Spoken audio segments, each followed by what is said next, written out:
Buenas tardes a todos, o buenos días o buenas tardes, dependiendo de dónde se encuentren. Les damos la bienvenida a este seminario web. Soy Anita Betel, la consejera principal en protección social y desarrolladora de esta iniciativa. Así que voy a comentarles un poco sobre lo que tenemos preparado para ustedes el día de hoy para este seminario web. Así que vamos a comenzar con unas breves presentaciones de las personas que están participando en esta iniciativa y que van a hablar en este seminario. Tal vez ya han escuchado algunos de ellos, tal vez ya han escuchado hablar en presentaciones similares, pero tal vez sea la primera vez que se están comunicando con nosotros y que están participando en esta iniciativa. Tal vez es la primera vez en que están participando en este tipo de eventos. El día de hoy tendremos presentadores de personas de Turquía que van a explicar un poco sobre la iniciativa y sobre los diferentes sistemas de protección social. Vamos a tener muy buenas presentaciones el día de hoy de parte del señor Thomas. Y después vamos a abrir los micrófonos para nuestra audiencia para que podamos hacer una sesión de preguntas y respuestas.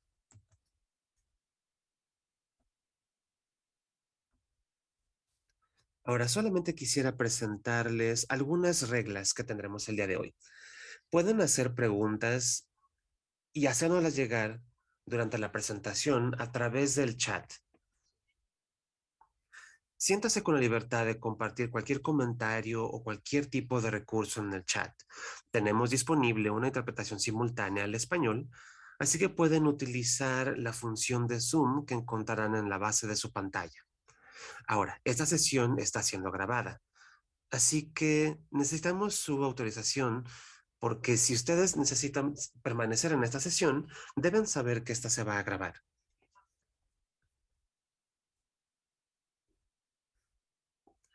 Entonces, deben de estarse preguntando, ¿qué es esta iniciativa de convergencia digital? Este es un esfuerzo conjunto de los miembros de la USP 2030 y también de aquellos que no son miembros, y que incluye a gobiernos, algunos de nuestros socios de desarrollo y al sector privado. Todos estos actores se han unido para poder armonizar y poder interoperar el ecosistema digital para la protección social. Ahora, ¿cómo pensamos obtener y desarrollar esta interoperabilidad? La idea es obtener consenso con base en estándares. Lo que nosotros estamos pensando lograr como resultado de esto es la interoperabilidad.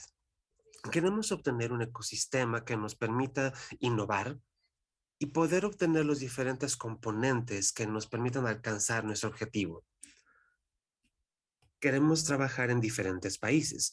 Queremos también reducir los tiempos y los costos que implica el desarrollo de estos sistemas y que queremos hacer funcionar en países en vías de desarrollo. Hay muchas ocasiones en que se gasta mucho dinero y se invierte mucho tiempo en esos esfuerzos. También queremos combinar diferentes componentes, ya que cada uno es interoperable por diseño. Pero tenemos algunos sistemas como periféricos, por ejemplo. Algunos de estos sistemas están desarrollados para no tener fallas. Queremos que estos sistemas funcionen en cualquier momento. Podamos diseñar estándares o especificaciones para esos sistemas una vez que el sistema esté en su etapa de madurez. Para poder alcanzar estos proyectos, vamos a comenzar con estas sesiones de diálogos en diferentes países.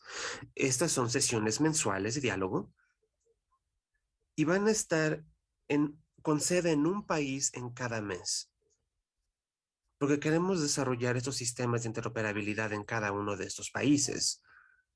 Queremos pensar qué es lo que se va a hacer en cada país para desarrollar estos sistemas, qué tipo de beneficios van a obtenerse, cuáles son los aspectos que deben considerarse para poder desarrollar esta interoperabilidad. Queremos saber qué tipo de retos y qué tipo de decisiones se van a tomar para poder alcanzar estos objetivos.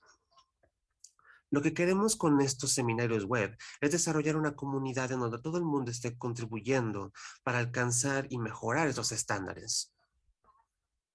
Ahora, si tenemos preguntas de estos diferentes países, esto nos va a dar una oportunidad para que podamos afrontar estos retos y poder ofrecer soluciones a estos problemas que aparezcan. Así que, para comenzar con las sesiones el día de hoy, nuestro país sede, Turquía, tenemos este panel de gente muy distinguida. Tenemos a Ercan Dansuk, tenemos al señor Hali Demros, Ravi Chawla, Uba Tomás Uba, quienes se nos estarán participando el día de hoy. Ahora, esta sesión será moderada por Madhumita Habar. Así que les presentamos a estas personas a la audiencia. Siguiente diapositiva, por favor. Entonces tenemos a Ercan Dansuk.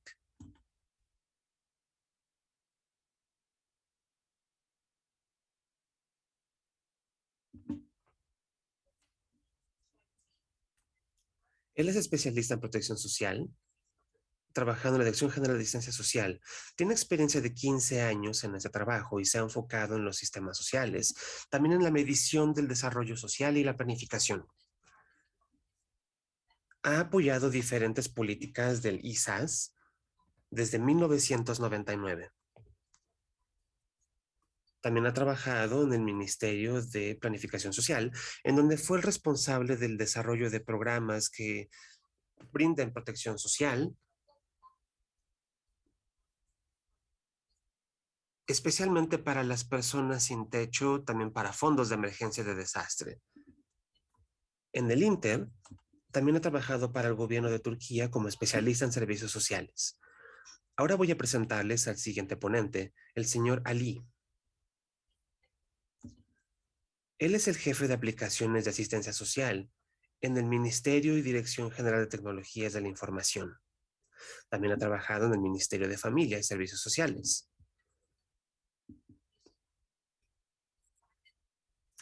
Él comenzó su carrera como desarrollador de software en el año 2008. Y actualmente ya trabaja en la aplicación de sistemas de desarrollo social en el gobierno de Turquía. Ha estado desarrollando y creando muchos modelos de asistencia social y muchos de esos modelos están trabajando en el ISAS.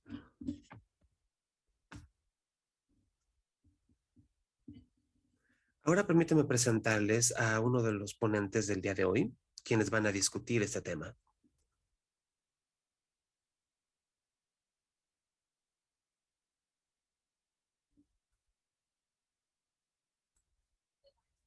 El señor Rajiv Challa, director de conocimiento y asesor de Sociedad Nacional de Implementación del Bienestar de Agricultores y exsecretario adicional del gobierno de Karnataka en India. Ha integrado sistemas de desarrollo social en la India y es una persona que está muy apasionada por la tecnología. Él ha combinado sus habilidades administrativas y tecnológicas para poder desarrollar innovaciones en el país durante los últimos 20 años. Él comenzó los procesos de digitalización en el país y eso le ha permitido implementar tecnologías en aquellas zonas donde no son prevalentes. Por estos esfuerzos, recibió un premio de excelencia y servicio social en 2007. Ahora quiero presentarles a nuestro siguiente ponente, el señor Thomas, quien es un especialista en protección social. Tiene 10 años de experiencia desarrollando e implementando diferentes aplicaciones y software. Actualmente es el coordinador de Core MIS en el Banco Mundial.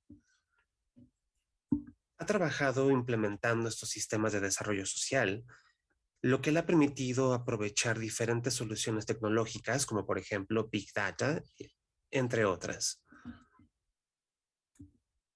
Él también ha aplicado soluciones de software abierto e implementado programas de asistencia social en diferentes países.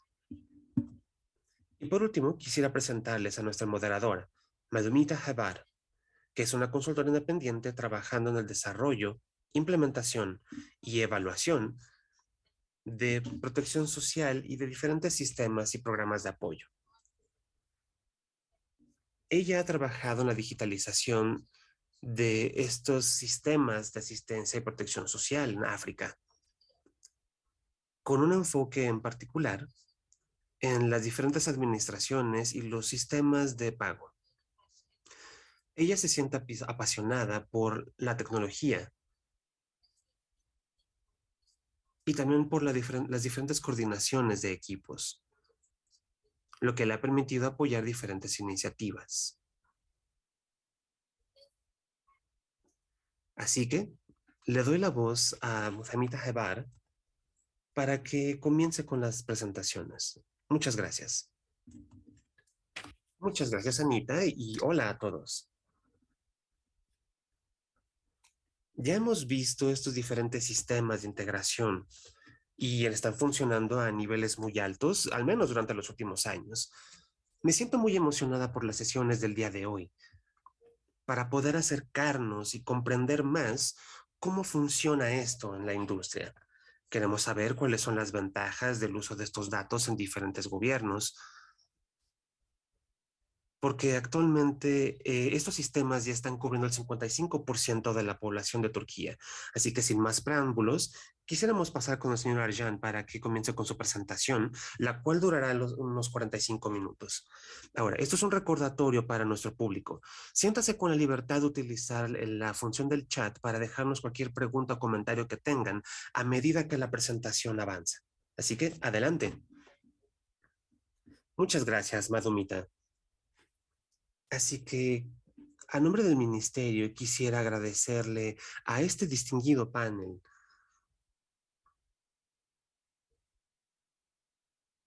Ahora, quisiera agradecer especialmente a los organizadores de esta iniciativa de comercio. Esta iniciativa nos ha permitido a todos poder tener diferentes experiencias en interoperabilidad y en términos de legislación de protección social.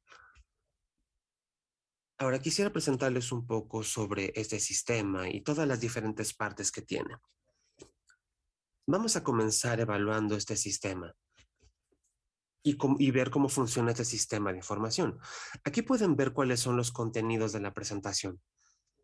Principalmente, el objetivo de esta presentación, bueno, esta tiene dos partes. Vamos a hablar de del diseño de los sistemas de protección social en Turquía. Después mi colega, el señor Ali, va a hablar sobre diferentes aspectos técnicos y sobre la operación de este sistema. Ahora, el señor Ahmed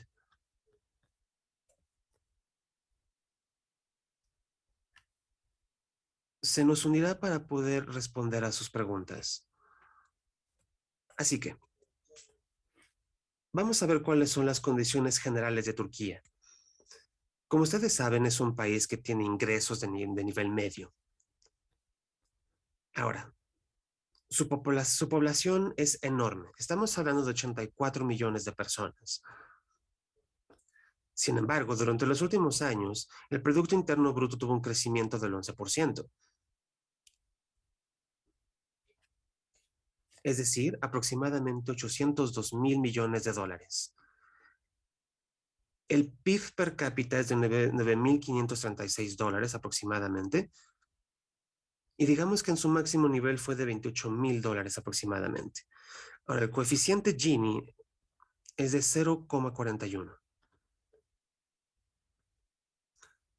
Aquí podemos ver en este gráfico los diferentes cambios que ha habido en las tasas de pobreza en los últimos 20 años. Turquía ha realizado grandes esfuerzos para poder mejorar esta situación. Vamos a ver aquí las líneas de pobreza. Nos tenemos, por ejemplo, entre 2003 a 2022, podemos ver que ha habido una disminución en estos niveles. Ha habido una disminución en todos los tipos de pobreza. Ahora, vemos aquí unos cambios debido a la pandemia. Muy bien, Ali. Correcto. Ahora, con respecto al sistema de protección social en Turquía, tenemos 5 pilares: programas de seguro social, asistencia social, programas de empleo para la gente vulnerable. Tenemos diferentes tipos de programas. Sin embargo, el principal corpus de la protección social es el sistema de seguro social. 86% de toda la población recibe cobertura de estos programas y el resto del sistema de asistencia social. Quisiera enfatizar especialmente en este sistema de asistencia social. Hace 20 años aproximadamente, el presupuesto que había para la asistencia social era muy, muy pequeño. Era únicamente de 0.3%, y esa era la condición hace 20 años. Ahora ya tenemos una cantidad mucho mayor, tenemos un presupuesto del Producto Interno Bruto de 1.4% del mismo.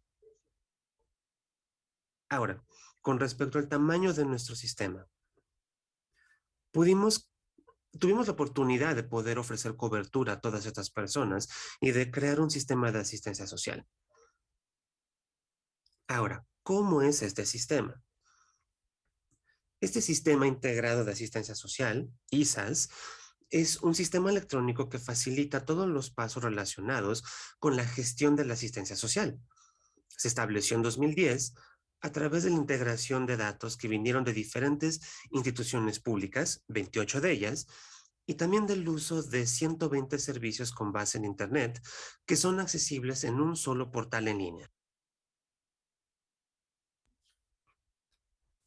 Ahora, con este sistema, Turquía ha logrado estandarizar, integrar y convertir todos estos procedimientos y trámites que se hacían en papel y que ahora se hacen en un sistema electrónico. Muy bien, aquí podemos ver la línea de tiempo de estos programas en el ISAS. Comenzó en 1976 con el primer programa que tuvimos. Después, en 2010, para entonces ya habíamos creado diferentes sistemas de asistencia social. Sin embargo, después del establecimiento del ISAS, fuimos capaces de incrementar el número de programas de asistencia social. Actualmente contamos con 44 programas de asistencia social en nuestro sistema.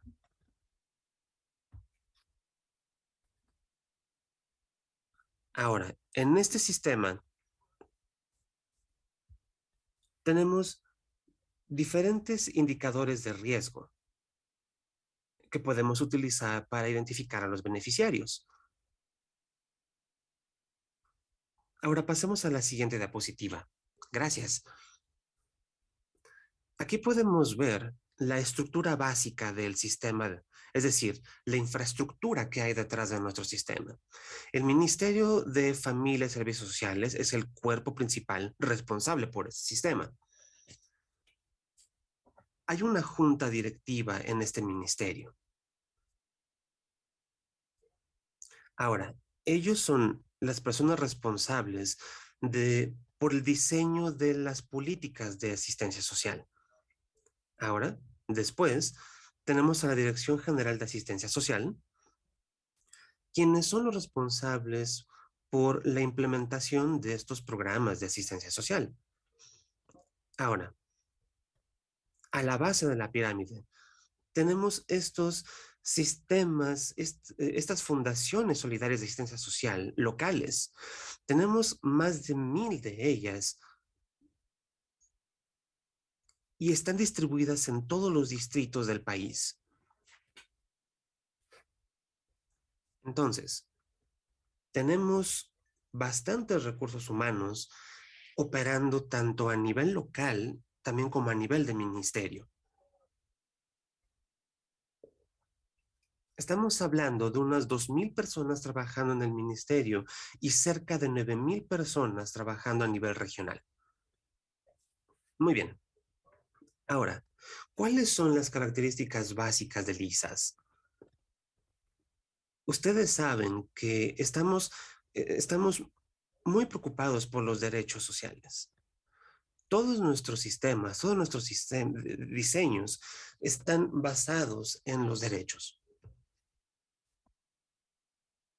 También estamos trabajando con muchos códigos y circulares administrativas, que es la que le da sustento al sistema. Eso es algo que se vio en la presentación anterior. Tenemos un software muy robusto para este programa.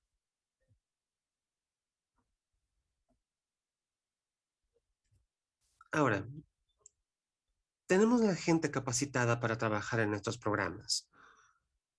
En un principio tal vez no tenían tanta capacitación, pero recibieron una capacitación muy sólida para este programa. Ahora, también desarrollamos un análisis de impacto de nuestros sistemas. Esto nos permitió aprender muchas lecciones de nuestra primera implementación. Ahora, entonces, nuestro sistema se basa en todas esas lecciones aprendidas. Siguiente, por favor.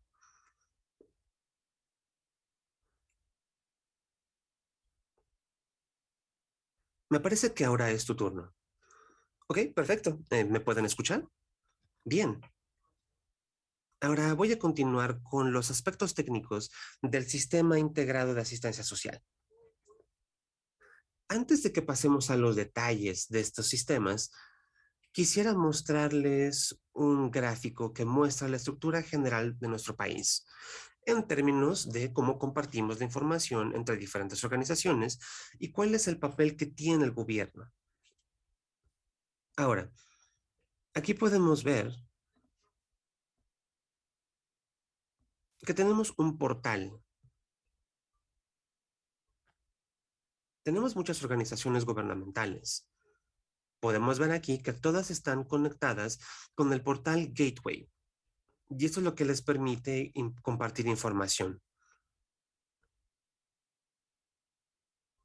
Ahora, cualquiera de los usuarios puede entrar al portal y presentar una solicitud para obtener información.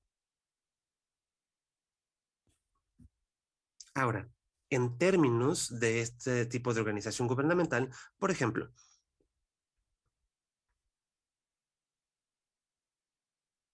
podemos ver aquí tal vez que pueda haber pagos entre diferentes agencias, entre diferentes administraciones, diferentes instituciones, pero todo este tipo de información es accesible a través de esta plataforma para diferentes organizaciones. Adicionalmente, nuestro portal Gateway permite compartir información entre diferentes instituciones. Esto facilita el que podamos ofrecer servicios complejos.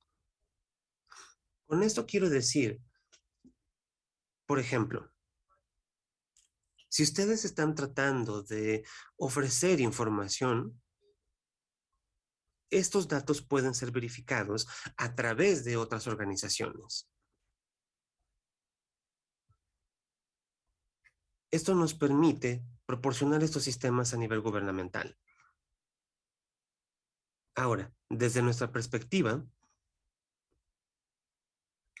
esto quiere decir que si alguna institución quiere prestar un servicio a otras organizaciones gubernamentales, esto puede hacerse de forma directa y gestionarse directamente a través de la plataforma Gateway. Se utiliza una red cerrada segura dentro del gobierno, por lo que entonces este servicio va a estar disponible para todas las organizaciones gubernamentales. Y esto nos permite también autorizarlas y autenticar las conexiones, de tal forma que es muy fácil compartir información desde nuestra perspectiva. Por ejemplo, Si el Ministerio de Salud requiere de algún tipo de recurso o de algún tipo de información que venga de los programas de asistencia social, este ministerio fácilmente puede conectarse a la plataforma Gateway y con cualquier otro tipo de organización gubernamental. Pueden conectarse fácilmente con el gobierno, por lo que entonces no hay ningún problema a nivel técnico para poder conectarse. No se requiere ningún tipo de dato adicional. Esta es información que puede proporcionarse de forma constante. Ahora, eso es un poco sobre la estructura a nivel técnico, pero ahora vamos a pasar un poco para ver cómo es el ecosistema. Una vez que el sistema ha sido implementado, esto comenzó en el año 2010. El primer módulo comenzó a utilizarse en el año 2010 y actualmente ya ha alcanzado un tamaño de 7 terabytes. Es decir, esta información, la cantidad de información aumenta día a día. Esto comenzó hace unos 3 años y ha comenzado a utilizarse. Diferentes organizaciones de gobierno lo están utilizando ahora.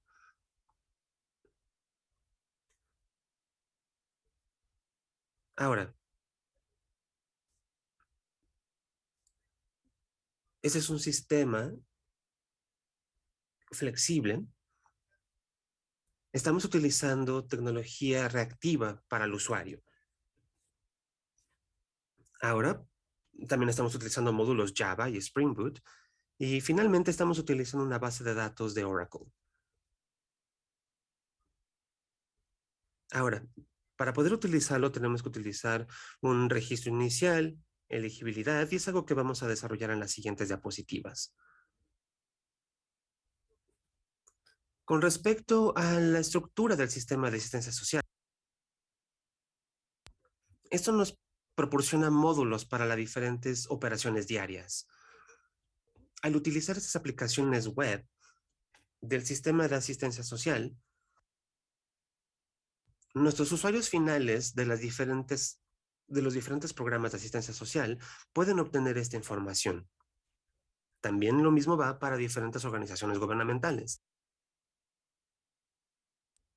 Llevan a cabo sus operaciones en diferentes partes del sistema y adicionalmente, todo esto se implementa utilizando estos procesos. Todos estos procesos, bueno, hay diferentes beneficiarios en todo el país, pero los usuarios en sí mismos no pueden hacer esto debido a que la información se recaba de diferentes partes. Algunas de estas operaciones se implementan desde diferentes servidores. Ahora, por ejemplo, en este modelo, tal vez tengamos alguna investigación central. Esto significa que esencialmente habrá preguntas de otras organizaciones, solicitudes de otras organizaciones, de diferentes administraciones. Ahora, con respecto a los pagos,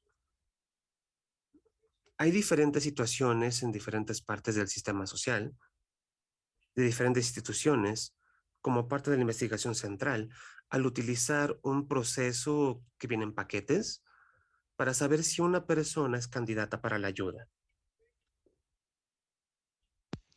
Estos son los procesos que hemos utilizado y esto se inicia desde las operaciones de los sistemas sociales. Y también tenemos otros procesos masivos, las investigaciones centrales. Quizá en el futuro, si hay sistemas de inteligencia, podamos acelerarlos. Finalmente, tenemos una base de datos combinando todos los datos. Aquí pueden visualizar aquello de lo que estuve hablando.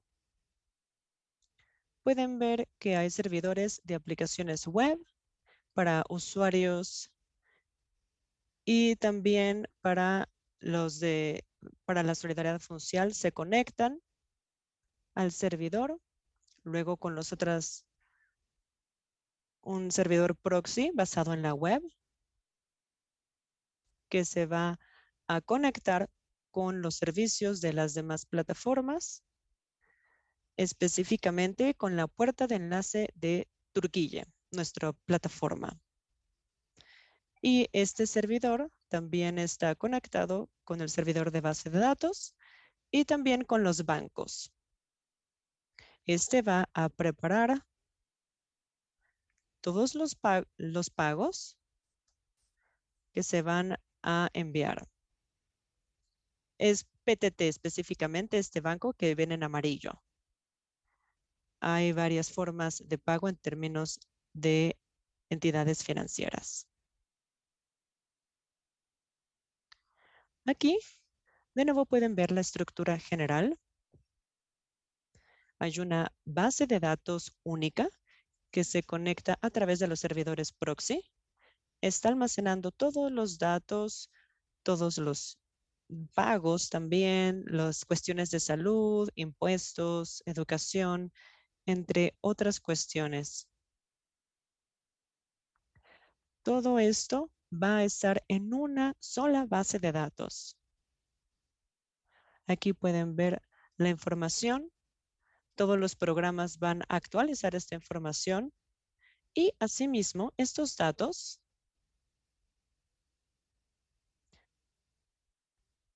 además de estos datos, tenemos las visitas de nuestro personal que está yendo de casa a casa.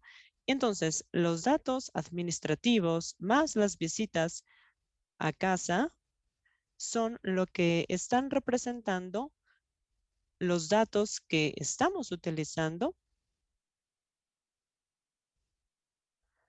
para tomar una decisión sobre los servicios y proyectos. Asimismo, no solamente van a ser los datos que proporciona el sistema. La decisión final la toma el consejo que va a tomar las decisiones y ellos van a ver cuál es la situación real. Los fideicomisarios son las personas a nivel local que conocen a los coordinadores a nivel distrital. Y si hay algún malentendido o algún error, quizá a nivel administrativo, ellos pueden recolectar información sobre otras organizaciones y pueden conocer la información real y los niveles reales. Toda esta información se utiliza para los análisis de datos, además del procesamiento de pago, para el monitoreo para el beneficiario y para cuestiones de auditoría. Todos estos servicios dependen de toda esta información. Y esto viene de los procesos operativos. Aquí pueden ver una captura de pantalla de nuestro sistema. La información está borrada porque es información personal por cuestiones de confidencialidad. En general, ustedes pueden ver este perfil y esta es la infraestructura. Esta es la vista que va a ver el usuario, el diseño que tenemos. En lo personal, me gusta este tipo de diseño más que el nuevo, pero fue una decisión que tomamos y por cuestiones tecnológicas. No solamente entra en juego el diseño. Aquí puedo explicar lo que están viendo. Este es el resumen de la vivienda. Esta información que se está mostrando pasa por investigación central. ¿Qué significa eso? Que esta información es la que recolectamos de otras organizaciones. En esta imagen yo puedo detectar que hay información de seguridad social, que hay otras entidades que se relacionan con la vivienda y también a la derecha, abajo, pueden ver que hay una visita que se hizo a la casa, a la vivienda, y podemos ver el resumen del trabajador social, lo que esa persona registró sobre esta vivienda. Por ejemplo, dice que está en una situación riesgosa en términos de pobreza y que podría recibir ayuda financiera. Y aquí podemos ver los datos generales, el proceso de asistencia. Primero son las solicitudes. Únicamente necesitamos el número de identificación nacional. El ciudadano tiene que declarar mucho más, simplemente el número de identificación social. Asimismo, esa persona declara que esa información puede ser registrada y guardada por otras entidades públicas. No se necesita más documento para iniciar este proceso de solicitud.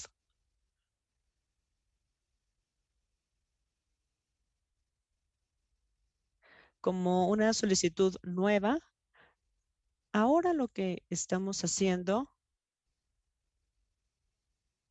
es que las solicitudes se hacen también de otras maneras. En este escenario,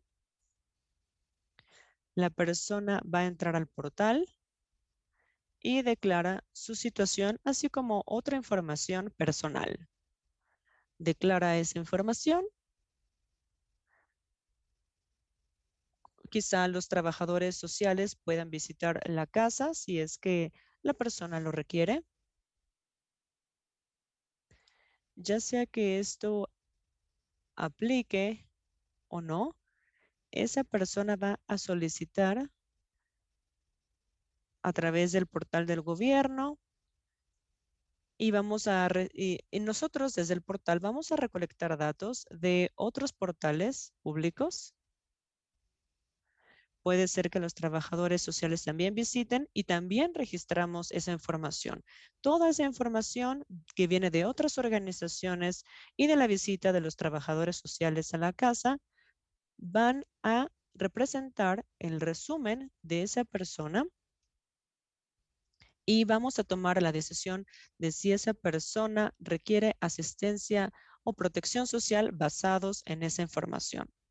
Después de que el Consejo de Fiduciarios tomaron la decisión, en automático se va a dar el pago. Se va a enviar el pago. Muchas veces son regulares, a veces no son tan regulares. Después de que esto sucede, esta lista se envía en automático a algunos bancos que van a proporcionar acceso directo a los recursos a los usuarios o beneficiarios. Aquí podemos ver el proceso de pago a más detalle.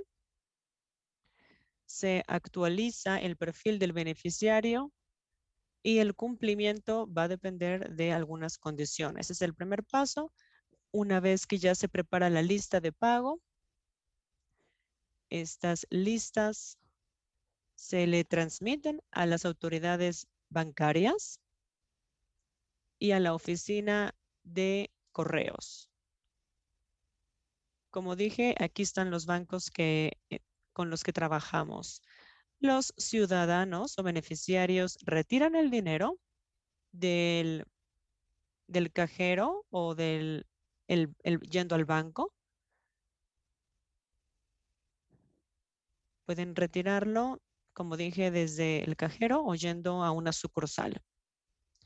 Y cada noche hay una reconciliación de pago y se transfiere esta información al ISAS. Hay un control. Estamos viendo la situación del dinero y los movimientos. Después de eso, de manera periódica, si existe alguna solicitud o hay algo que detectamos, podemos comunicarnos con el banco o con el correo para cancelar este pago. Por ejemplo, si hay alguna situación con la familia, quizá la persona no es elegible finalmente para estos pagos. Antes del Sistema Integrado de Información sobre Asistencia Social, ISAS, todo se operaba de manera manual. El sistema de protección social manejaba todo de manera manual. Esto resultó en una falta de comunicación entre todas estas organizaciones, estas fundaciones de solidaridad y asistencia social. Así que esto resultó en información de baja calidad, no había datos, no había información y esto implicó ineficiencias burocráticas.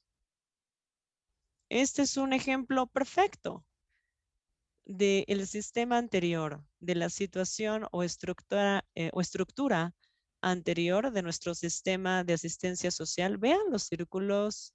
Hay muchos círculos en este papel. Es una solicitud. Es una solicitud para recibir asistencia social. Este papel o documento pasó por un montón de instituciones públicas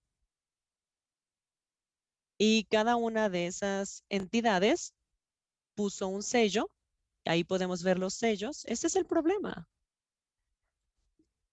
Es por eso que las personas no tienen o no tenían protección social. Otras dicen, no, es que no tienes o no tienes los suficientes documentos.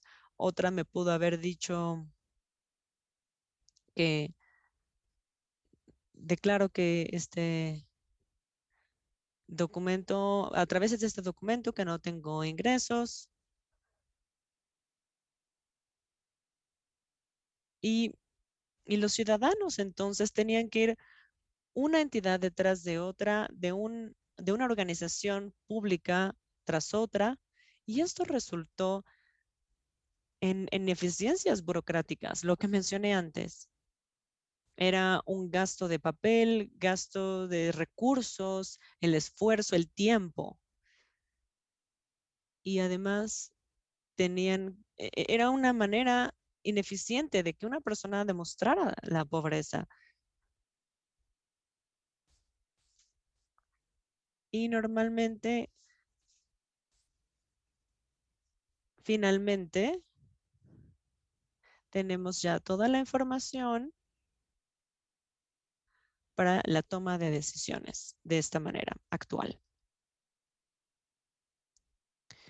Lo que se proporciona, y quiero mencionar un parteaguas de este sistema del que hablé antes, es el número de identidad nacional. Tenemos una larga tradición.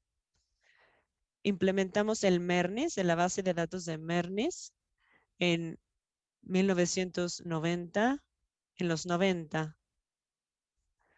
Este registro nacional se lanzó en 2006 y se asignó un código de dirección único para para cada dirección.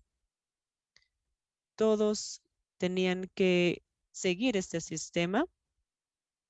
Esto fue de verdad un cambio para nosotros crucial porque la persona que está solicitando asistencia social lo va a hacer utilizando este número de identidad nacional. Y todas las organizaciones públicas van a basar su información según estos datos. Y como dijimos, esto esto lleva ya 20 años y todas las instituciones han tenido que, antes tenían distintos números y ahora se rigen por este número. Aquí hay más detalles. Está la información de dónde estamos obteniendo la información de distintas organizaciones, el Ministerio del Interior, es el registro civil, está de manera individual y los registros familiares, la identificación, nombre, género, fecha de nacimiento, estatus, si está casado o no y la dirección. También las instituciones de seguridad social están conectados con el Ministerio de Interior y ponen todos estos datos en el sistema. También el número de identidad nacional.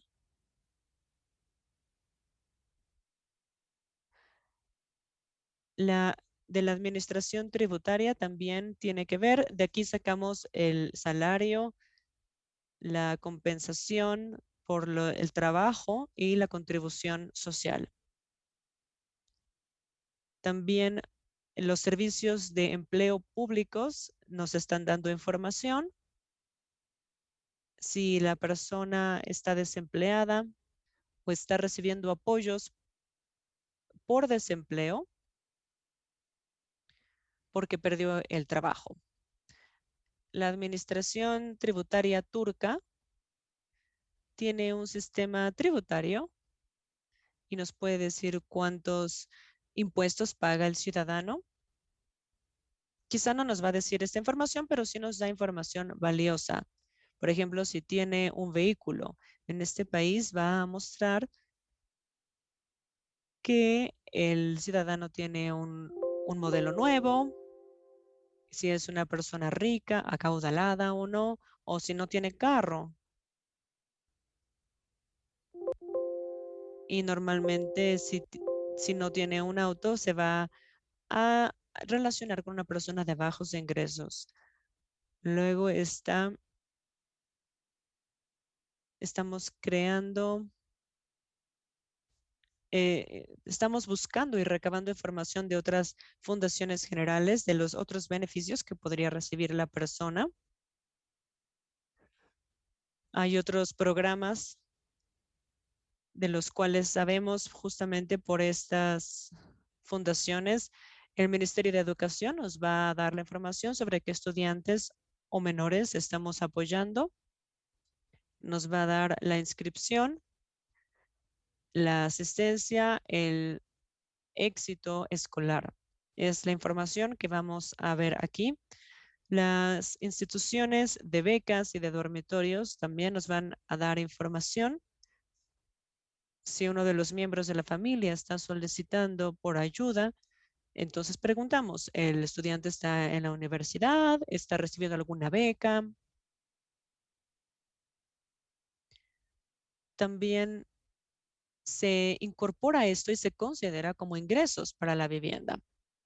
El Ministerio de Salud nos da los registros médicos.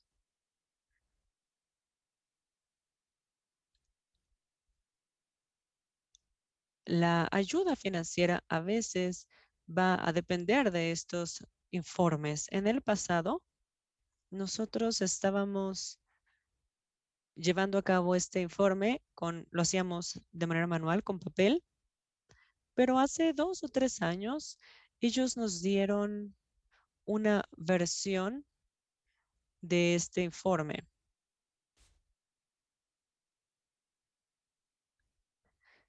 y nos están diciendo exactamente la información que necesitamos. El Ministerio de Defensa nos da información sobre soldados y vigilantes. Para los programas de asistencia social, tenemos que saber esto, si hay algún familiar que, que está en el ejército, que no está con la familia, entonces apoyamos a la familia en este sentido. Y si es un soldado, entonces esto viene del Ministerio de Defensa. Del Ministerio Medioambiental y de Planación Urbana, creamos o sacamos el registro de la propiedad, de la información catastral y los activos y bienes, el patrimonio. Esta es información muy importante para nosotros en caso de que el ciudadano tenga una o dos casas o muchas tierras y propiedades, porque entonces eso nos dice que es una persona acaudalada. Y en esta pantalla quiero decir de nuevo que esta información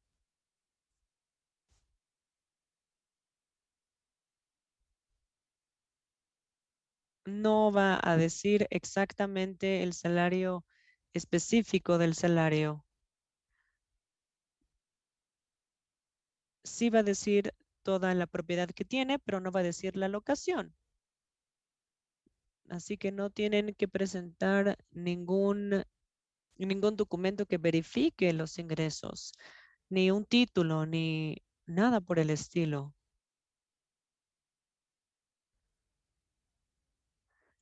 Madhumit hablando, disculpa. Tenemos unos pocos minutos para terminar. Ali hablando. Ok, voy a adelantarme. El Ministerio de Agricultura y de Asuntos Rurales nos da información sobre la plantación. Es básicamente las cuestiones que tienen que ver con la agricultura y los granjeros y cómo afectan esto los ingresos. Y las organizaciones bancarias y del correo interactúan e interoperan con todas estas organizaciones en términos de pagos. Normalmente, antes de cada, el sistema va a hacer una actualización de los datos y lo hacen en cada 45 días que meten todos estos datos. Aquí pueden ver otra captura de pantalla de nuestro sistema integrado y de las capacidades de nuestro sistema. Aquí pueden ver todos los registros de seguridad social, del seguro médico, de propiedades, de vehículos, de agricultores, de otros ingresos, de otras ayudas sociales, de responsabilidad tributaria. Cada institución mantiene su propia información y estructura de datos.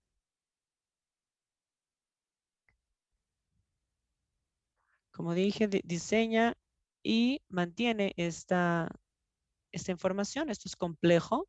En este momento queremos estandarizar la manera en la que se organiza la información.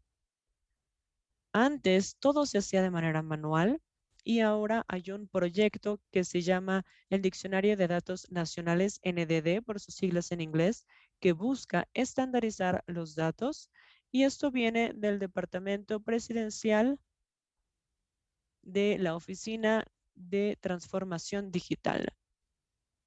Los estándares serán manejados por los administradores de el NDD, del departamento y de esta oficina.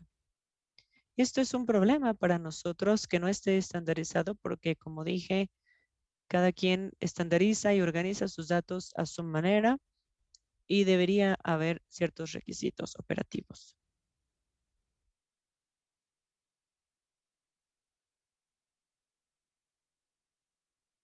Las interfaces se preparan de acuerdo con los requisitos de otras instituciones. ¿A qué me refiero? Una organización va a preparar los datos según los requisitos de otras instituciones. Hay excepciones, hay organizaciones públicas que sirven como el estándar para otras muchas organizaciones. Y nosotros también estamos revisando esto, estamos revisando los servicios de interfaz, sobre todo la puerta de enlace del gobierno, para tener una idea de tener una idea de cómo están funcionando. La institución está publicando directamente estos servicios y, como dije antes, es solamente la estructura en general, no la toma de decisiones. Casi todas las integraciones la implementa la SOAP, y rara vez, y no se hace con la suficiente frecuencia. La puerta de enlace API a nivel nacional utilizan los proxy. Voy a dar más información a detalle si es que tienen preguntas sobre esta puerta de enlace, esta API. Camunet es una infraestructura segura que utilizan casi todas las instituciones. No hay nada que decir sobre la estructura de los datos. Es simplemente para asegurar los datos. Para comunicar las actualizaciones de los APIs se hace a través de el correo. Algunas organizaciones se encargan de esto.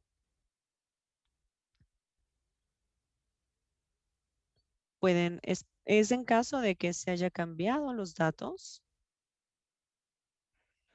y entonces podrían también responder algunas preguntas de los ciudadanos. Los documentos oficiales se envían a todas las partes interesadas para notificar las actualizaciones y se hace por adelantado con suficiente tiempo para encarar estos cambios. Los ministerios, entonces, tienen que seguir el proceso de compartir la información.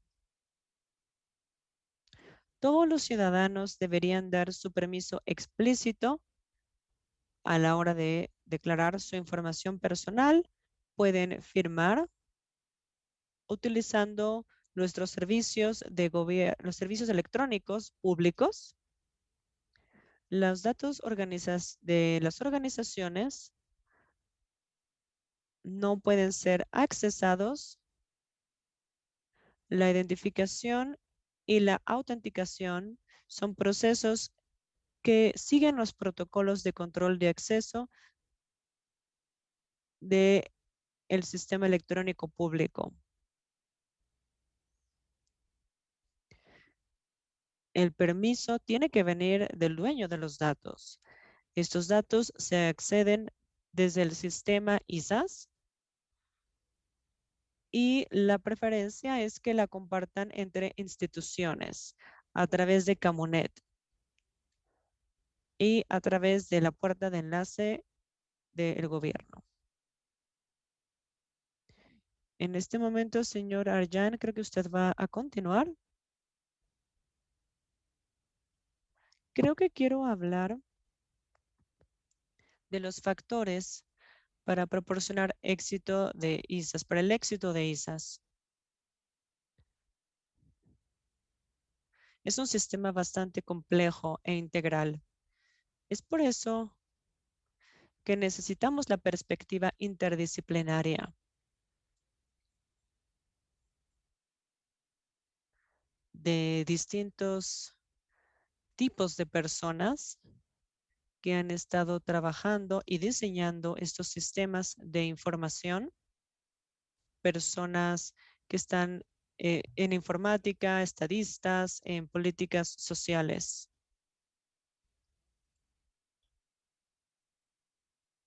Existe una comprensión democrática con respecto al diseño del sistema. Hay una organización dentro de estos ministerios, una organización horizontal, lo cual nos está permitiendo tomar decisiones de manera más rápida y también nos facilita la implementación. El gobierno nos ha apoyado mucho en términos de financiamiento y también administración. Entonces, siguiente diapositiva, por favor. Ali. Como lo comenté anteriormente, nosotros le hemos dado una capacitación a todas las personas participando en el sistema, tanto en el ministerio como a nivel local. Todavía le estamos dando capacitación a nuestro personal. Hemos transformado entonces nuestra capacidad de recursos humanos. Como ya lo había comentado antes, Ya hemos adoptado también un número de identificación nacional, el cual ha sido crucial para el establecimiento del sistema. Todos estos factores nos han permitido entonces poder realizar un mapeo de las zonas de pobreza. Podemos obtener esta información en el sistema, podemos elaborar reportes, tenemos el software necesario para monitorearlo y para hacer inspecciones, y también incluso para hacer una lista, un desarrollo de este tipo de los niveles de pobreza. Todo esto se basa en información actualizada sobre los beneficiarios. Siguiente, por favor.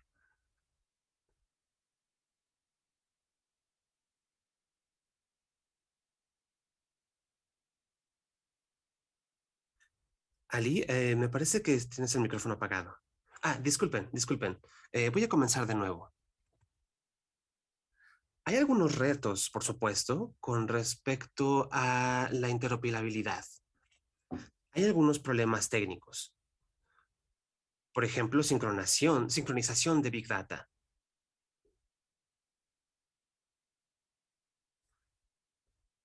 Muchos quisieran poder involucrar a todos los beneficiarios.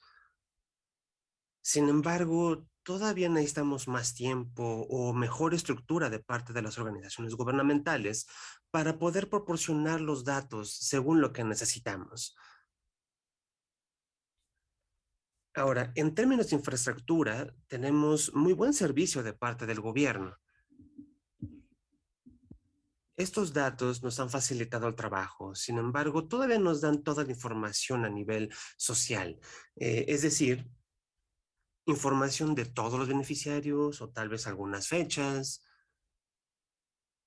o los datos en general de unos 5 o 6 millones de personas, que es lo que tenemos que tener.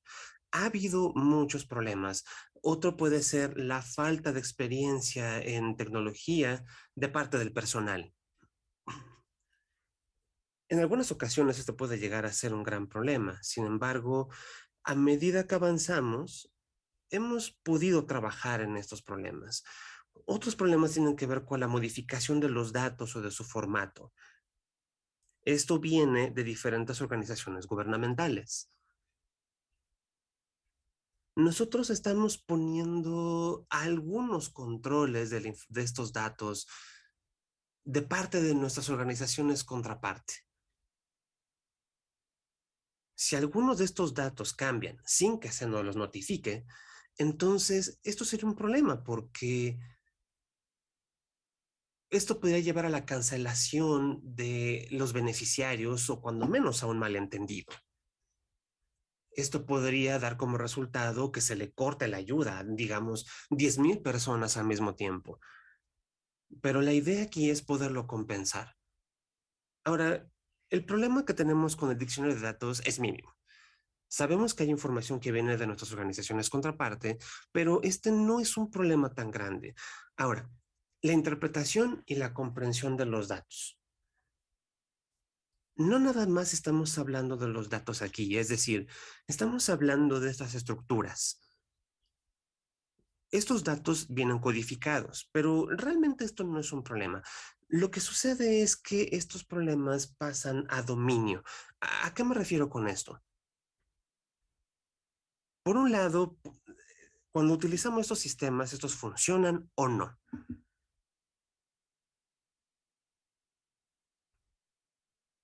Ahora, ¿qué pasa con los problemas a nivel organización? Tenemos que evaluar los valores reales de los datos que se nos presentan. Tenemos que determinar cuáles son los costos reales de los bienes raíces, ya sean bienes inmuebles, tal vez sean terrenos. Ahora, la mesa directiva tiene un papel muy importante a este nivel. Tenemos que ver cómo están participando también otras fundaciones que nos están ayudando. Hay ocasiones en que tal vez una persona tenga un terreno muy grande, pero tal vez está muy lejos de la ciudad, de tal forma que entonces no va a tener un precio muy alto. Realmente no le está dando mucha riqueza al dueño de esta propiedad. Pero ¿qué pasa si alguna persona tiene alguna propiedad, digamos un terreno cerca de la ciudad? En este caso, esta persona podría ser rica. Ahora, esto es un problema desde la perspectiva de nuestra información. Este entonces es un factor muy importante. Tenemos que ver cómo resolver estos problemas. Ha habido problemas similares con respecto a los costos, pero no han sido tan serios como determinar el precio, el costo de una propiedad o de un bien raíz. Ahora, especialmente, hay otro problema que sería tal vez determinar el salario de una persona que trabaja en una empresa. Los trabajadores del sector privado, es decir, determinar el salario bruto de ellos, es bastante difícil de lograr. En el futuro, se van a agregar o modificar algunas interfaces. Este es un proceso continuo de acuerdo con los requisitos. Realmente esto no tiene tanto que ver con los cambios, sino que tiene que ver más con adaptarse a estos cambios. Se van a introducir nuevos estándares para estos datos. Va a haber nuevos estándares técnicos para estos servicios. También estamos tratando de integrar estos nuevos estándares. Tal vez nos tome mucho tiempo poderlo integrarlo a estos nuevos servicios de las organizaciones gubernamentales. Entonces, les estamos pidiendo que refuercen la seguridad. Sin embargo, estos problemas pueden superarse. Señor Ali, quisiera pedirle que pasemos a la diapositiva sobre el apoyo y tal vez podamos volver a los datos. Pasa la última diapositiva, por favor. ¿Una diapositiva? Sí, sí, sí. ¿Podríamos pasar a la última, por favor? La que tiene que ver con las adaptaciones al COVID-19. Gracias. Tal vez podamos volver a las demás diapositivas más adelante en la conversación. Yo creo que podemos hablar un poco sobre las lecciones aprendidas en esta sesión. Solamente quisiera comentarles un poco sobre esto. Al tener un sistema como este, pues, fue difícil llegar a la gente durante la pandemia del COVID-19. Me parece que 2.5 millones de hogares fueron los que pudimos contactar en ese momento por medio del uso de este sistema. No quisiera ahondar demasiado en los detalles, en todo lo que sucedió durante la pandemia de COVID-19, pero yo creo que este sistema nos permitió alcanzar a estas personas y desarrollar más sobre la asistencia social. Es decir, no nada más alcanzar a la gente pobre. Pudimos contactar especialmente a personas con riesgo de caer en pobreza. Me parece que ustedes ya saben un poco al respecto, pero uno de estos dominios de asistencia social para alcanzar a personas, también pudimos llevar a cabo este programa, este programa de asistencia a refugiados, por medio del ISAS.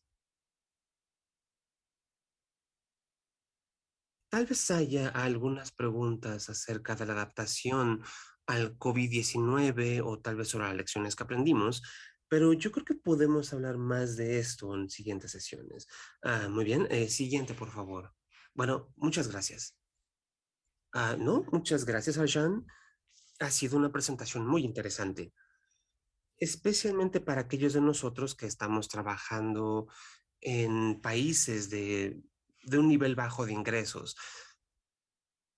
Podemos utilizar esos sistemas de datos y también movernos a bases de datos y poderlas integrar. Así que sería muy interesante ver cómo ha sido el funcionamiento de estas bases de datos y cómo se complementan con otros sistemas, como por ejemplo estas encuestas a hogares. Tenemos muchas preguntas sobre los retos de estandarización, los cuales ya he mencionado un poco.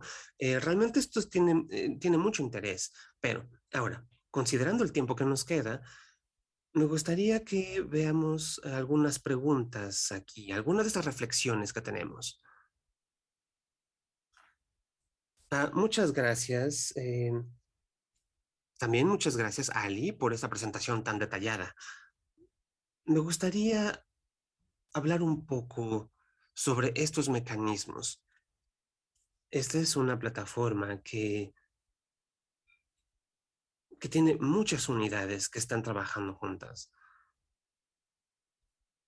como ya lo mencionó en la presentación. Ahora, como ya se comentó, hay muchas preguntas, pero tenemos poco tiempo. Así que voy a mantener mis ideas en un nivel mucho más alto. Así que de esta manera espero poder responder a muchas de las preguntas. Ahora, después de escuchar esta presentación, hay muchas preguntas y voy a responderlas, voy a tratar de responderlas.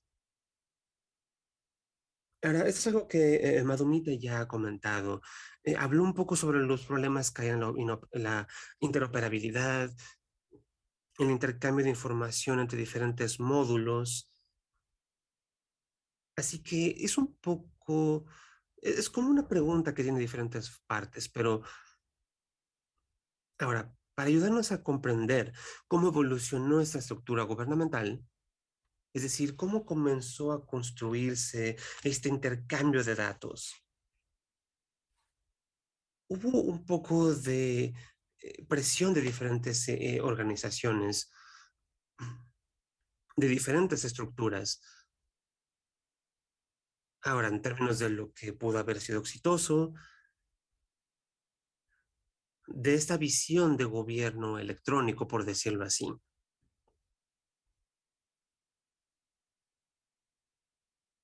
Tal vez hubo algunos intereses personales o específicos de diferentes organizaciones, pero que a fin de cuentas directamente solo estuvieron gestionados por el equipo de LISAS o de diferentes partes interesadas.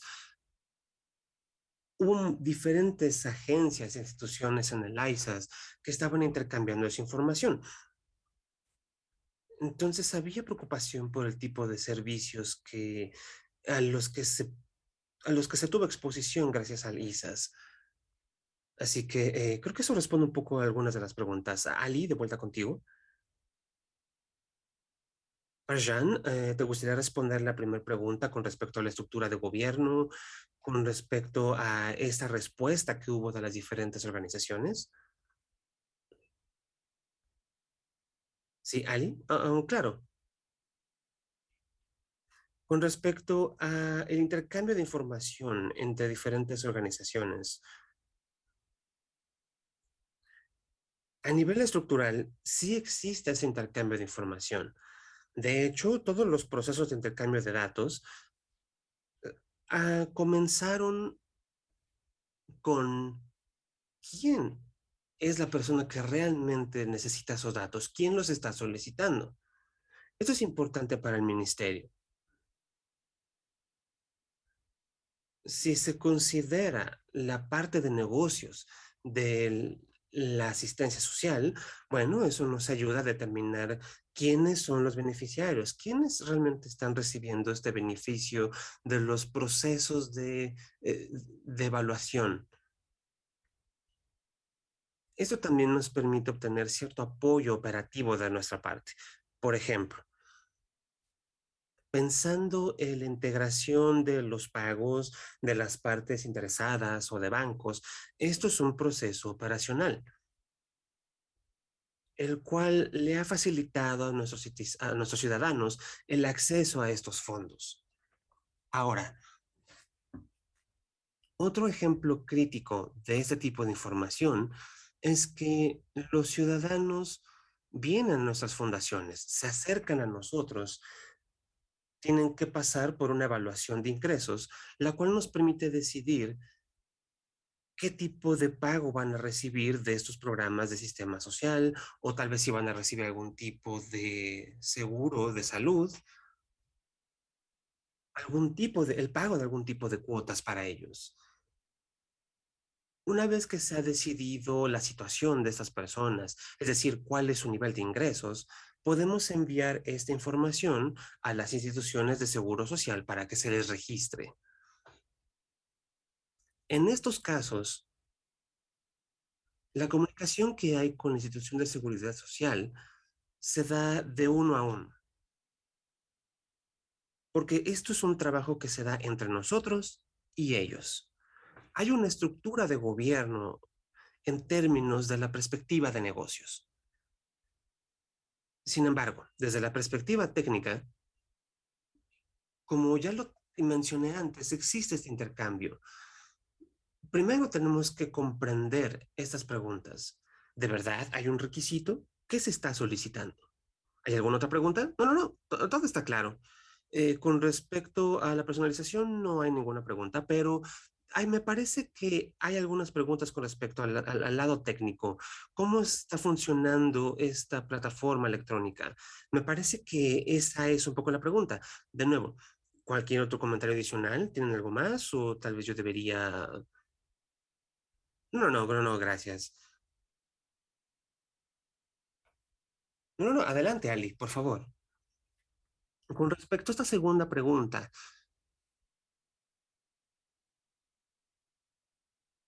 con respecto al equipo de integración y de otras agencias, tal vez algunas de ellas son externas, sí ha habido algunas dudas al respecto.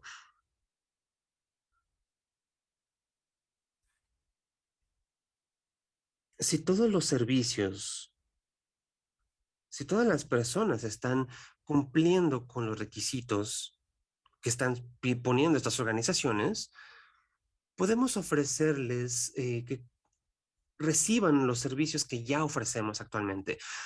Pero en caso de que exista algún requisito adicional para los usuarios finales, si consideramos la parte de negocios del proceso de seguridad social, es decir, si se está solicitando algún servicio nuevo o si lo está solicitando una organización gubernamental nueva, esto entra a nuestro ciclo de desarrollo. Entonces definiríamos un servicio lo más pronto posible. Si no existe esa situación adicional o si no existe esa condición adicional. Ok, ok, creo que eso está claro. Es decir, lo están gestionando centralmente a nivel de ISAs. Ahora, ya estamos un poco cortos de tiempo, pero creo que todavía podemos responder una pregunta más. Sí, solo una más. Así que pensando en toda esta idea del gobierno corporativo, quisiera concentrarme en algunos datos, con algunas preguntas con respecto a los datos. Ahora, tienen algunas preguntas con respecto al tamaño de la información, ¿cierto? Son 7 terabytes, lo cual es muchísima información. Así que quisiera saber cómo están gestionando esa información cuyo tamaño sigue aumentando. ¿Hay alguna política que ya tengan, que ya estén llevando a cabo? ¿O cómo se ve esta política para gestionar esos datos? No sé quién lo vaya a responder.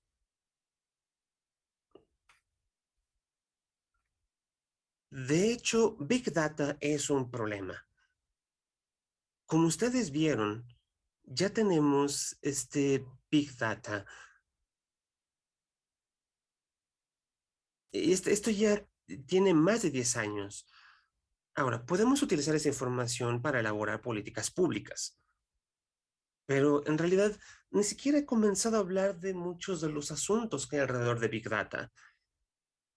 Tenemos que ser muy cautos al respecto. Tenemos que trabajar de manera estable.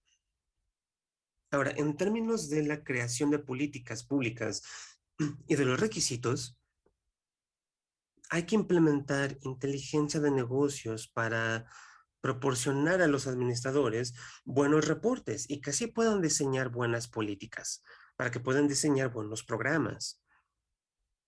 Tenemos que detectar cuáles son las brechas.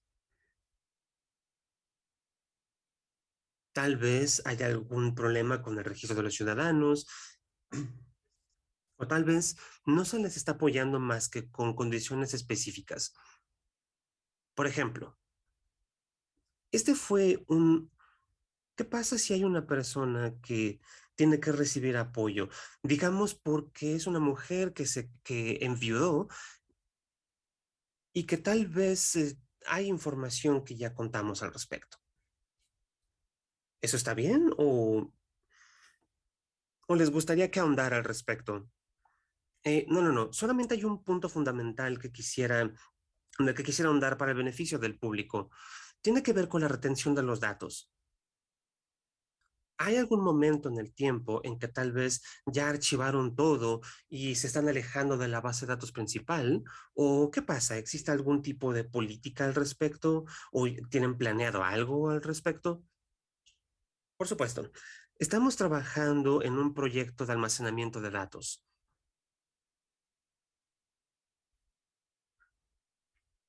Realmente creo que puedo decir que todos los datos que vienen del sistema operativo, pero bueno, esto es muy difícil de comprender. Bueno, al menos desde la parte de negocios, es decir, de parte de los directores. Ellos nos dicen que se requieren de datos todo el tiempo. Esto es complicado, pero estamos tratando de cumplir con este requisito. También queremos mantener los datos operativos simplificados, pero en caso de que se necesite algunos de estos datos, se toman de donde se están almacenando. Realmente no hay muy buenos puntos. Se está volviendo un problema. Ok, creo que te voy a tener ahí por un momento, porque esto podría ser una conversación que continuaría y continuaría, pero, y espero que se pueda mantener, pero bueno, muchas gracias. Ha sido muy interesante escucharlos. No, gracias. Ahora, me parece que la última conversación sobre la retención de datos, la siguiente pregunta sería, ¿cuánto tiempo van a retener los datos? Especialmente para aquellas personas que ya han sido candidatas. Pero ahora me gustaría invitar al señor Chawal para que nos comente un poco sobre su presentación. Muchas gracias. Ya he escuchado algunas preguntas breves y concisas. Una de ellas es, ¿cómo están decidiendo si una persona es candidata o no? Aquí tenemos dos preguntas.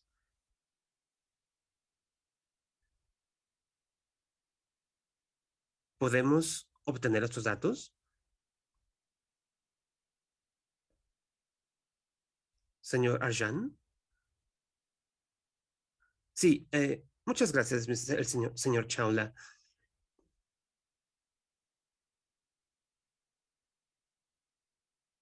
Nosotros tenemos una fórmula para puntuar a los candidatos. Como lo comenté antes,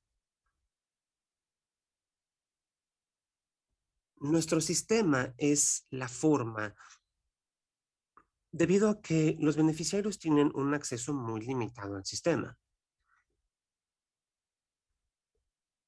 Ellos pueden ver sus solicitudes en el portal electrónico del gobierno, pero no pueden ver toda la información del sistema. Entonces, si ellos desean cambiar algo,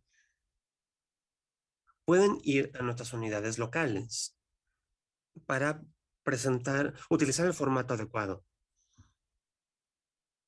Bien, una buena idea sería que tengan algún mecanismo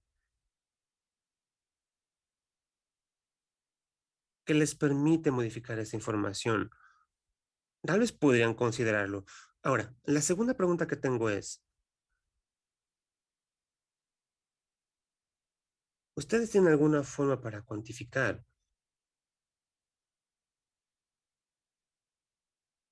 Ahora, cuando los datos se presentan, cuando un ciudadano presenta los datos, ¿han encontrado algún tipo de contradicción entre diferentes datos? ¿Cómo lo resolverían? ¿Podrían darnos algún ejemplo? Por ejemplo, digamos que una persona dice que tiene 10 unidades de tierra pero en otra parte se dice que tiene 5 nada más. ¿Qué pasa cuando hay datos contradictorios? ¿Cómo resuelven ese problema? ¿Puedo responder yo a esta pregunta? Sí, claro, por favor.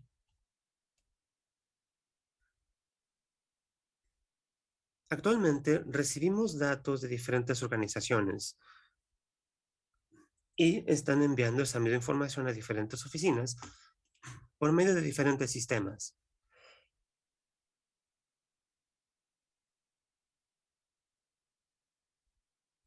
Hay casos en que existen este tipo de contradicciones en el sistema. Hay ocasiones en que nuestros servicios tienen información que no cuadra con aquella que hay en las oficinas locales. Hay ocasiones en que estas instituciones solidarias actúan. Primero, alguna información la proporciona alguna organización o tal vez el buró de información, pero suele suceder que la información que ellos tienen no cuadra con la que tenemos en la base de datos central. En estos casos,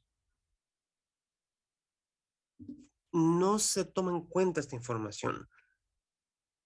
Ahora, con respecto a la segunda parte de la pregunta, ¿cómo es que algunas unidades son más importantes en este proyecto? Realmente, en estos casos en que los datos no cuadran,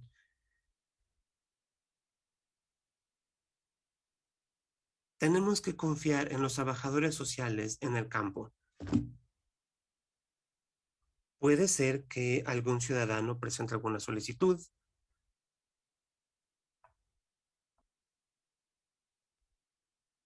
y que existan datos contradictorios o que alguna organización tenga datos que no cuadran. Desde nuestra perspectiva, tenemos, tenemos que revisar cuál es la fuente de la información. Yo creo que sería una buena idea el que tengan información más confiable. Es decir, que la gente que proporciona los datos, que estas organizaciones sean más confiables.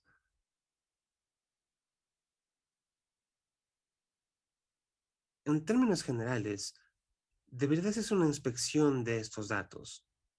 De otra manera, existirán estas contradicciones muy serias. Por supuesto que a fin de cuentas estas pueden suceder. Ahora, en tal caso, este tipo de contradicciones realmente pueden ser muy nocivas. Tengo una tercera pregunta aquí. Vi en una de sus diapositivas que tienen 5 programas de asistencia social. Uno de ellos lo administran ustedes y tiene que ver con la entrega de beneficios para a sus beneficiarios.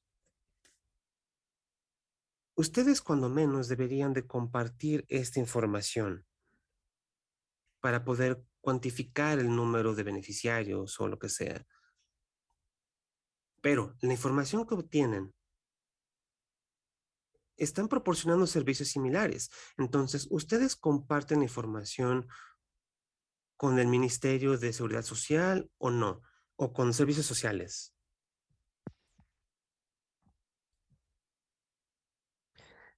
Sí,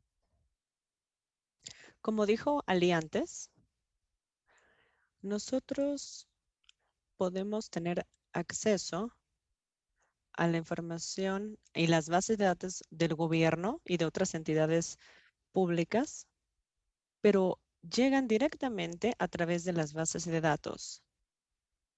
Por ejemplo,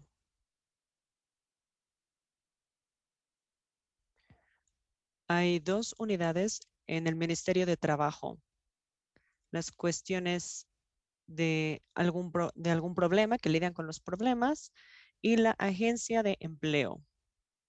Estamos trabajando de manera estrecha Por ejemplo, si ellos necesitan algo de nuestro sistema, de nuestras bases de datos, podemos compartir eso con ellos. Pero ellos no tienen acceso directo a nuestro sistema.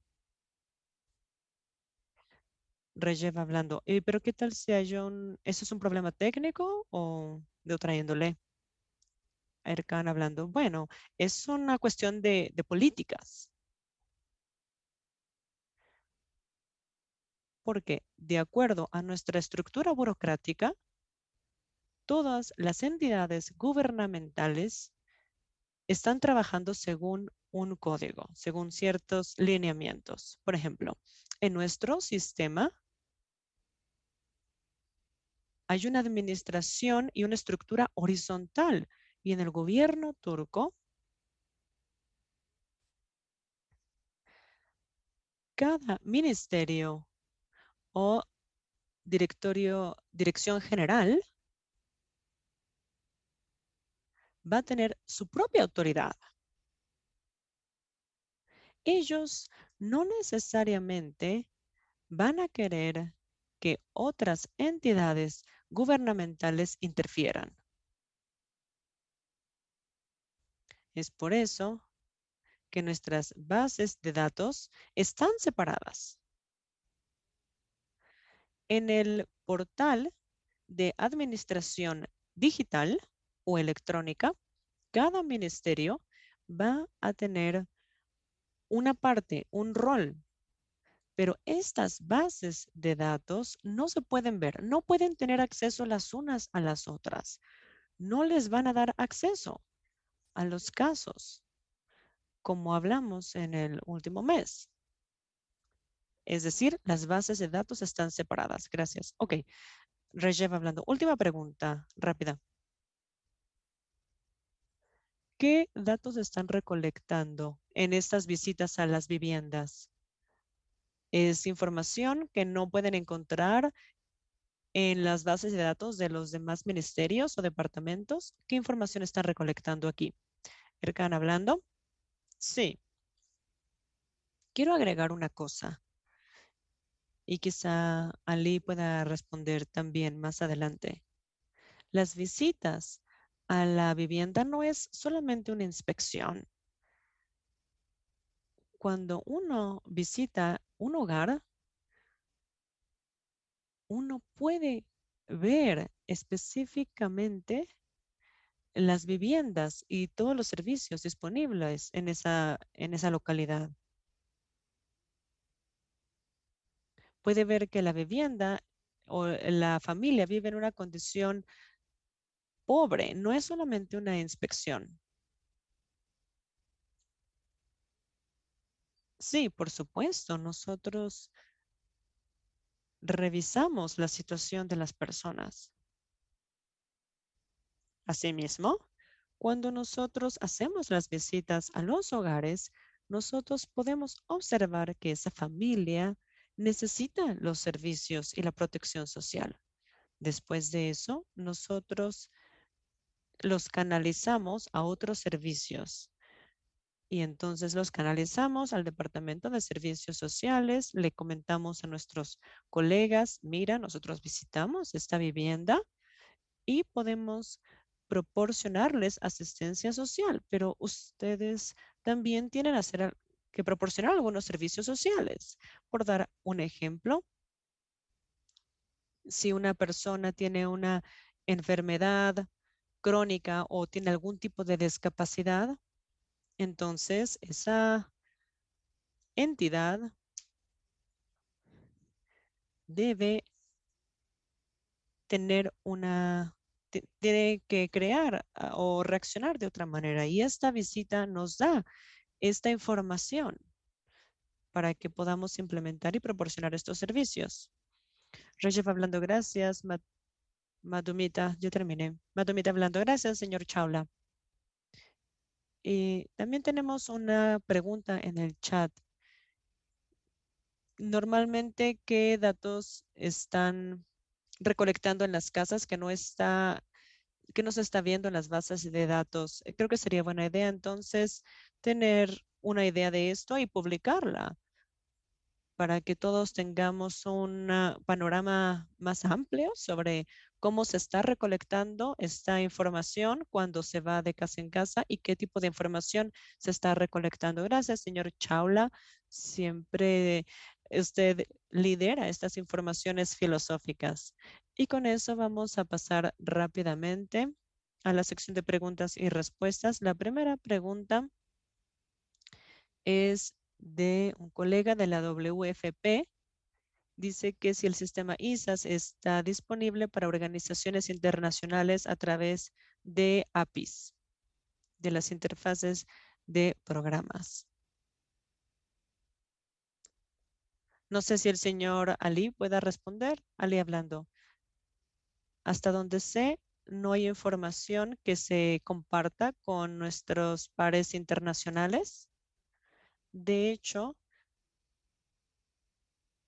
dentro del directorado hay algo que se ha establecido. Si quieren compartir datos personales con los pares internacionales, es técnicamente posible, pero es una decisión que tiene que tomar la parte administrativa. ¿Están hablando?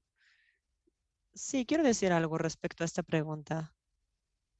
Hay muchas organizaciones internacionales, UNICEF, han estado trabajando con nosotros durante muchos años. Ellos pueden utilizar algunos datos, no de manera directa, pero nosotros tenemos Kusulai, que va a ser una interfaz para que puedan ver estos datos. No información personal, pero parte de. Marumita hablando, gracias.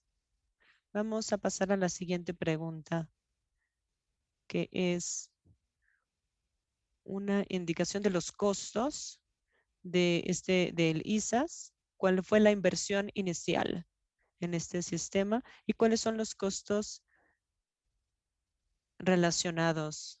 ¿Hay alguna información que esté disponible sobre los costos de este sistema? No es un costo directo, pero por supuesto el desarrollo de estos sistemas de información vienen con un costo, sin duda alguna. La primera parte fue pagada por el gobierno y luego los trabajadores a través de ciertos apoyos. Estamos dando, por supuesto, capacitaciones y todo. El gobierno paga todas estas capacitaciones y procesos de transición. Algunas a través de la fundación, etcétera.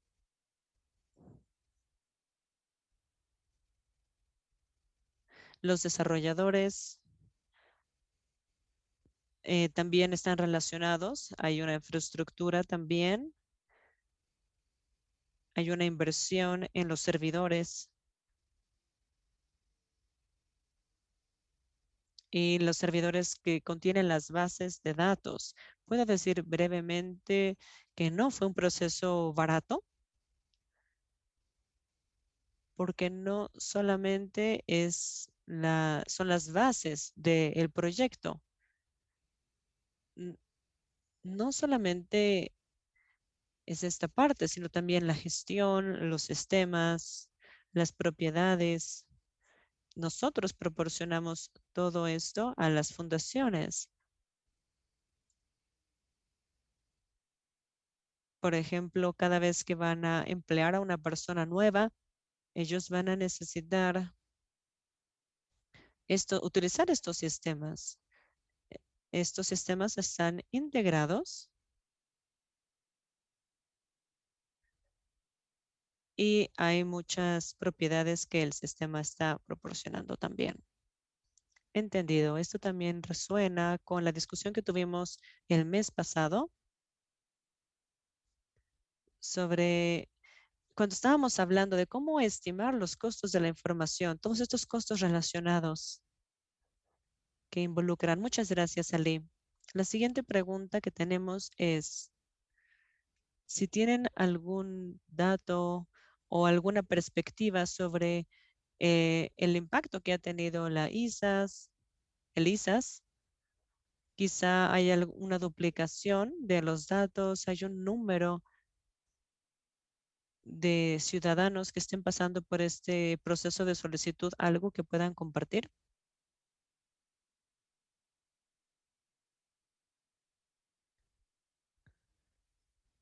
Sí, hay muchas ventajas a la hora de utilizar este sistema. Como bien recordarán ustedes, en la presentación de Ali, pudimos encontrar un documento.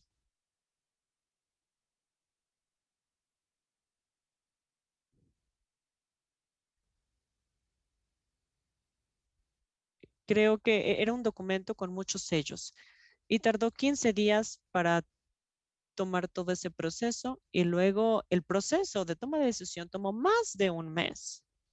Pero ahora podemos recolectar todos los datos en un par de segundos. Y el consejo local puede tomar la decisión en un par de días para decidir si va a ayudar o no al participante. Podemos dar un par de ejemplos sobre esto, sobre cómo nosotros estamos siendo eficientes a través de este sistema ISAS.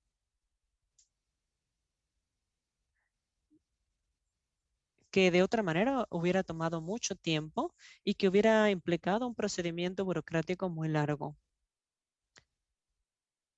Quizá podamos compartirlo en la versión final de esta presentación. Sí, eso sería fantástico. Me gustó mucho esa imagen con todos los sellos que tenía, no sé, unas pocas palabras nada más. Fue impresionante la transición de este sistema. La siguiente pregunta tiene que ver con el número de indicadores que están determinando el puntaje de pobreza.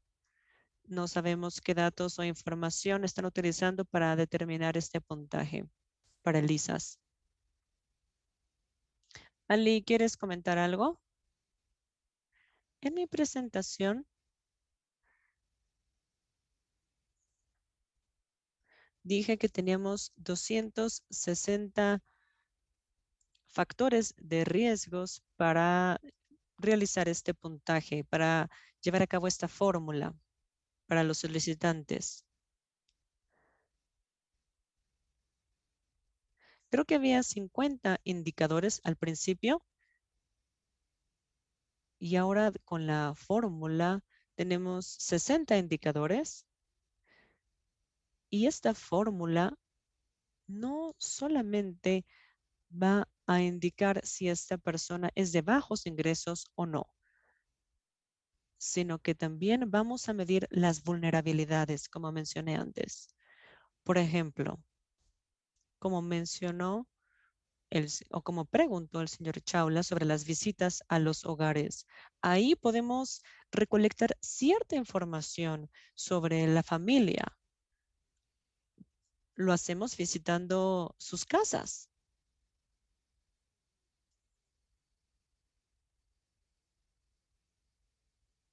Es una formulación muy compleja, es un cálculo muy complejo, grande, cuando nosotros estamos hablando del futuro. Le voy a hacer seguimiento a eso. Los 260 indicadores que mencionas, todos esos se recolectan a través de bases de datos existentes o a través de las oficinas y fundaciones, ambos, de ambas maneras. A través de las bases de datos, visitas, etcétera. Entonces, de las tres fuentes es lo que se recolecta y lo que está entrando en juego para estos puntajes. 260 es un número bastante grande. Estamos intentando entender el sistema mejor y esto ayuda. Otra pregunta que tenemos tiene que ver sobre las actualizaciones de los datos. ¿Cada cuánto hacen esas actualizaciones de los puntajes de pobreza? Ya sé que había hecho esta pregunta antes, pero quiero volver a hacerla quizá para el público. Vale, hablando, bueno,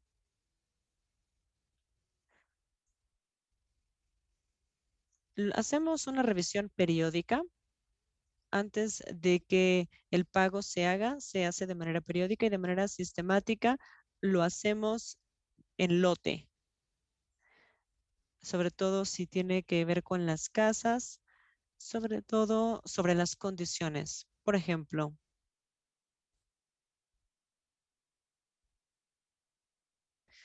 todo va a depender de la situación de la seguridad social de los ciudadanos. Antes de preparar el pago, nosotros establecemos información básica sobre la persona, si el ciudadano está registrado con una institución de seguridad social o no. Nosotros revisamos esta información y además de eso, como dijimos en la presentación, los usuarios también pueden meter esta información de manera manual muchas veces.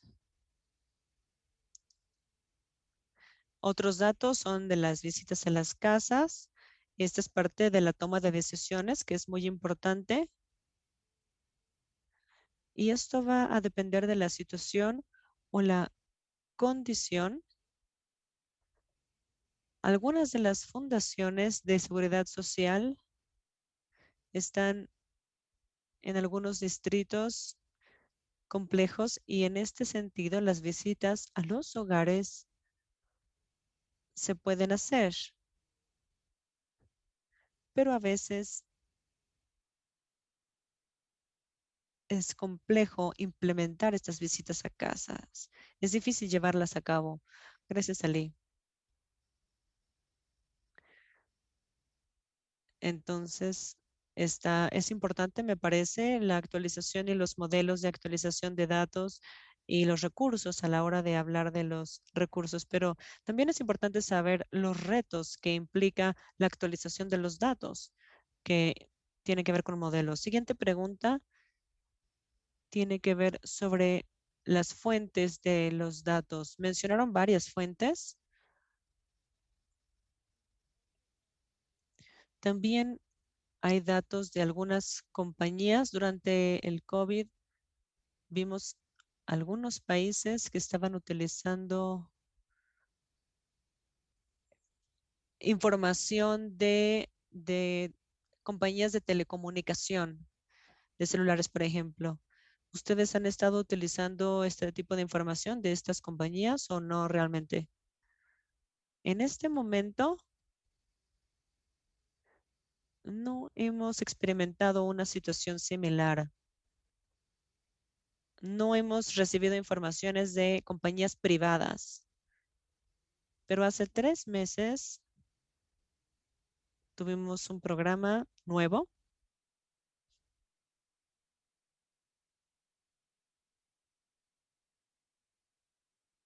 y los solicitantes de esta asistencia estaban relacionados con una compañía privada y no pudimos integrar al sector privado que están proporcionando gas natural en este caso en específico. Hay más de 60 organizaciones. En este momento tenemos buenas noticias porque nos han dado ellos la validación, nos han dado esta información de suscripción de el sector privado y de las compañías privadas.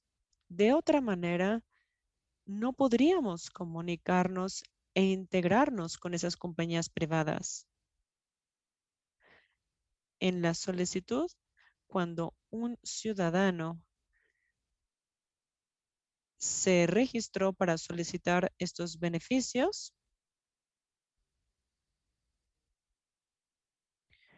el ciudadano debió haber ingresado su dirección y entonces nosotros integramos esta información y nos conectamos con las compañías privadas que están en ciertas localidades y tratamos de reducir de las 70 compañías a una o dos o la menor cantidad posible para acelerar el proceso. Y luego las compañías pueden validar si el ciudadano está recibiendo servicios de esa compañía privada.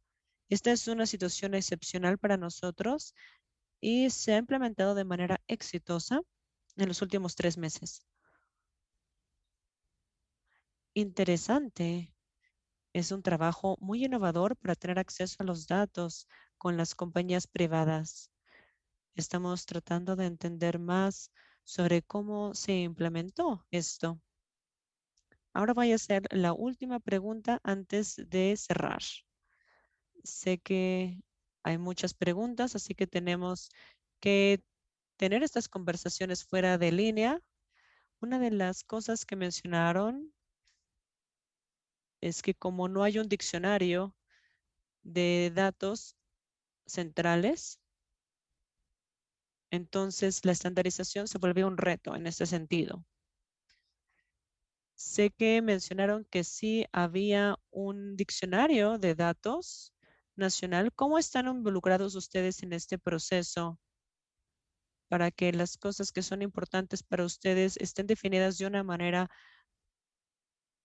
que se están entregando de una manera útil para esta recolección de datos? Y sin el diccionario, ¿cómo están integrando los valores de manera correcta? Y si hay algún cambio en la definición de los datos o otros términos, etcétera. Ali habló. Esta es la parte más difícil del proceso de integración. De hecho, no espero beneficios grandes del diccionario de datos nacionales.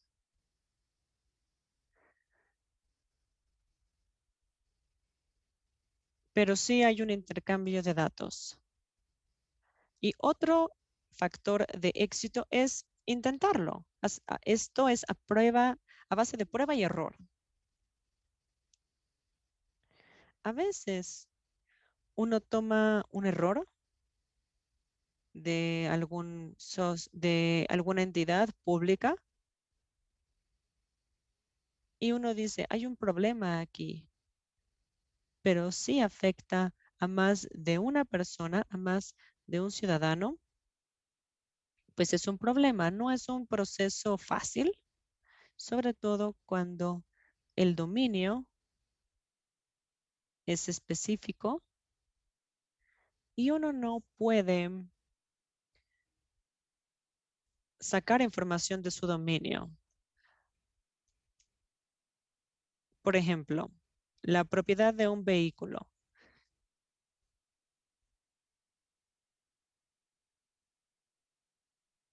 El significado de los datos es muy sencillo. Uno obtiene el modelo del auto, el año del auto y dicen, este auto tiene, no sé, es del 2000 o de tal año. Lo más difícil sobre estas integraciones es la evaluación de los datos y, y es obtener la información para seguridad social.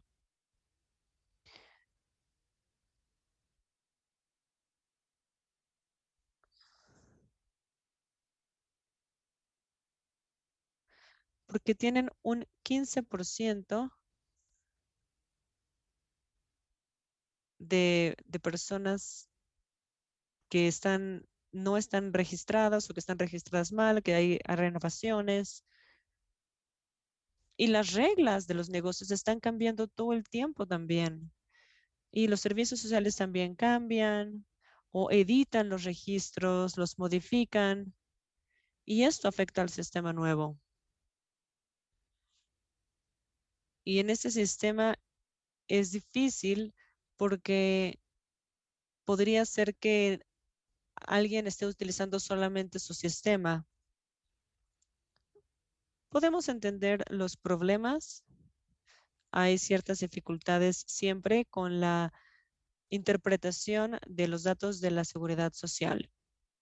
Por ejemplo, hace una semana empezamos a tratar de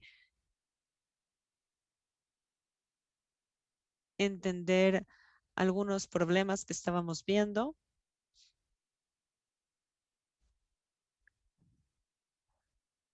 Los ciudadanos estaban tratando de obtener un trabajo nuevo. Y los datos fueron difíciles de actualizar porque hay muchos escenarios, no solamente la estructura de los datos y de la información, sino también algunas excepciones que podríamos ver. Este es el problema, pero estamos intentando resolver los problemas uno a la vez. Según vengan, los vamos encarando y tratamos de comunicarnos con los departamentos y organizaciones pertinentes. Muchas gracias. Este es un ejemplo muy interesante, sobre todo porque los países están intentando enfocarse en aquellos que justamente no tienen seguridad social y que la necesitan. Es por eso que entender quién necesita esta ayuda es lo más importante. Hay distintos problemas, sin duda alguna, que hay que considerar cuando estamos implementando estándares nacionales. Esto es crucial. Espero seguir hablando de esto después de esta sesión, porque queremos entender este ejemplo bien y queremos saber exactamente cómo podemos estandarizar, tener definiciones estandarizadas, etcétera. Han sido 2 horas muy ilustrativas, muy interesantes. Ahora tengo más preguntas que con las que cuando iniciamos, lo cual es bastante bueno. Muchas gracias, señor Rajan y señora Ali, por unirse el día de hoy. Con eso le cedo la palabra a Verónica para cerrar esta sesión. Verónica hablando, sí, quiero felicitarlos, quiero felicitar a todos estos expertos y todas las personas que estuvieron en esta sesión por una conversación muy animada y muy emocionante y por toda la información que nos dieron el señor Ercan y Ali sobre su sistema en Turquía. Es bastante impresionante ver cuán rápido se estableció este sistema. Esto inició en 2010 para ver, y es impresionante ver cuán lejos han llegado. Es realmente impresionante. Quiero simplemente resumir esa información tan rica, pero quiero agradecer también a Uva y a Rajiv por su interacción, por las preguntas que hicieron, y también a Madhumita por moderar esta sesión de una manera tan eficiente, y Ahmed, que estuvo atrás, tras bambalinas, dando información importante. Y quiero decirles que va a haber otra sesión. Quiero animarlos, otra sesión en esta serie. Son experiencias de países y vamos a hablar sobre los sistemas de gestión, interoperabilidad. El siguiente va a ser en Chile. Vamos a enviar la invitación para esta sesión. Va a ser en junio pronto, así que estén al pendiente de la siguiente edición de esta serie. Muchas gracias a todos ustedes por haber estado aquí y por haber escuchado. Adiós a todos.